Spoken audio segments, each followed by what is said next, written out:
Lamborghini car JCB robot fight.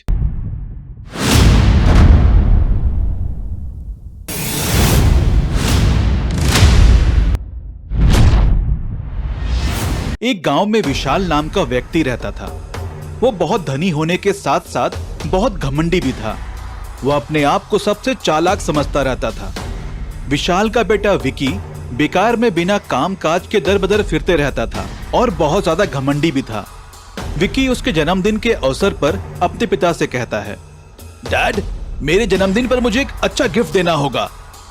My dear boy, तुम्हें क्या चाहिए मांगो। इस दुनिया में तुमसे बढ़कर कोई नहीं है। तुम जो भी मांगोगे लाकर दूंगा। डैड, मुझे लंबोर्गिनी कार चाहिए, लेकिन नया वर्जन करोड़ों रुपए में होगा। कितने भी करोड़ हो उससे क्या, जितना पैसा चाहिए उतना ले जाओ और अपने मनपसंद कार खरीद लो। Thank you daddy. विकी पैसा ले जाता है।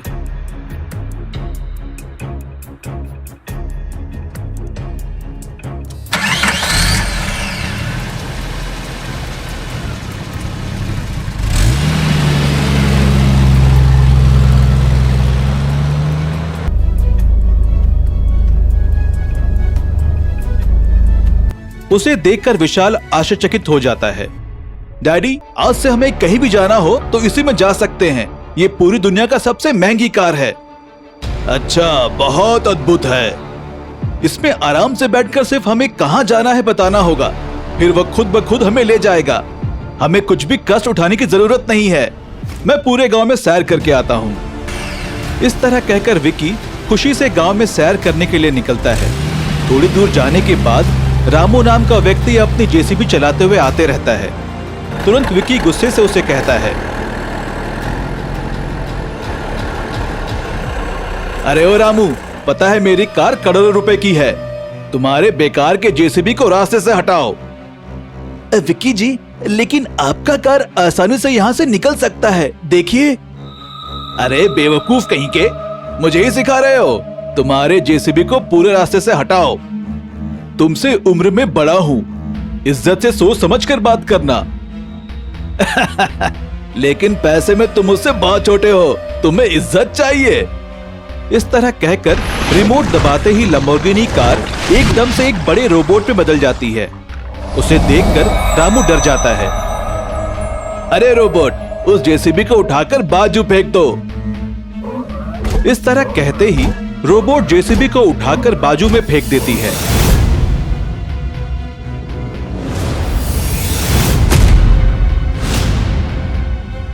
फिर बाद में कार में बदल जाती है।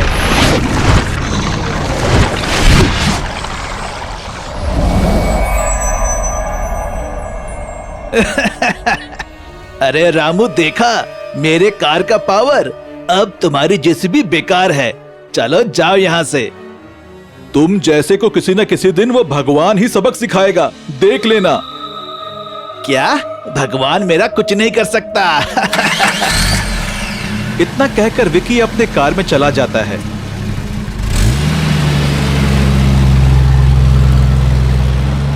फिर बाद में रामू दुखी होकर अपने घर चला जाता है। इतने में शहर से रामू का दोस्त मैकेनिकल इंजीनियर रमेश आता है। अरे रामू, क्या हुआ? क्यों दुखी हो? इस तरह पूछने पर रामू सारा बात बताता है। तुम दुखी मत हो यार, फिर जेसीबी को नया बना कर दूंगा। इतना ही नहीं, उस घमंडी विकी को भी सबक सिखाऊंगा। चलो तुरंत जेसीबी के पास जाते हैं। इतना कहकर दोनों जेसीबी के पास जाकर उसे कारखाने में लेकर आते हैं। तुरंत रमेश उसे रिपेयर करके जेसीबी रोबोट में बदल देता है। तुम उसे जैसा कहोगे वैसा बदल जाएगा। अब तुम इसे लेकर जाओ। थैंक यू यार। इस तरह कहकर जेसीबी को लेकर रामू चला जाता है। फिर एक बार विकी कार में आते रहता है तो रामू उसके सामने से आते रहता है। अरे रामू, फिर से यह बेकार जेसीबी लेकर आ गए। गर्व करना अच्छी बात नहीं है। आज देख लेना मेरा जेसीबी तुम्हें कैसा सबक सिखाएगा। हाँ, तुम्हारा बेकार का जेसीबी मुझे सबक सिखाएगा। इस बार तुम्हारे जेसीबी को अंतरिक्ष में भिजवा दूंगा, देख लेना। आज से तुम्हारे कार का खेल खत्म। इस तरह कहकर रिमोट दबाते ही जेसीबी रोबोट में बदल जाता है और फिर कार भी रोबोट में बदल जाती है।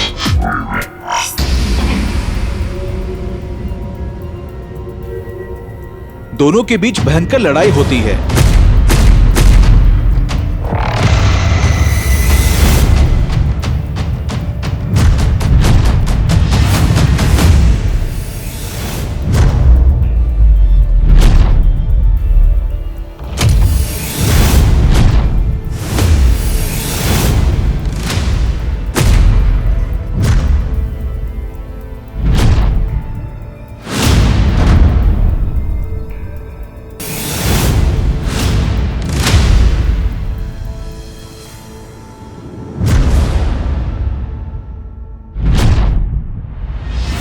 कुछ समय के बाद आखिरकार कार रोबोट को जेसीबी रोबोट हराकर सत्यानाश कर देता है। इतने में वहां पर पुलिस आती है। अरे Vicky, you are under arrest. तुम्हारे कार की वजह से बहुत सारे लोग घायल हो गए हैं। मुझे माफ कर दो साहब, पैसे के घमंड में आकर मैंने बहुत गलत किया है। आज से मैं सद्बुद्धि से व्यवहार करूंगा और मेरे माता पिता का नाम रोशन करूंगा। तुम्हें आई बदलाव देखकर मुझे बहुत खुशी हुई विकी। इंस्पेक्टर साहब, इस बार उसे माफ कर दीजिए। अच्छा ठीक है, कहकर वहां से चला जाता है।